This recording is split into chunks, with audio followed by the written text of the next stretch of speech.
Tev ir bijis tāds brīdis, kad tu kā bērns kaut ko ļoti, ļoti gribi, bet tu pat vairs neprasi, jo tu zini, ka būs kaut kādas atbildes, kāpēc, lai to nedabūtu.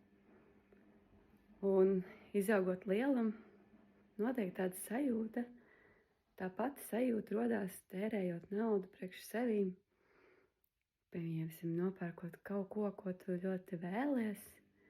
Tāpat tās maksājot ir tāda nepatīkama sajūta, tāda mazliet sažņauts, vai arī ne tajā brīdī, bet pēc tā pirkuma beigšanas. To arī var dziedēt, un tā arī ir sajūta, ko var noņemt. Tā sajūta ir nākusi līdzi visu tavu mūžu. Un tad, kad to noņem, tad paliek viegli. Tad paliek viegli gan gribēt, gan nopirkt, gan arī viegli saņemt.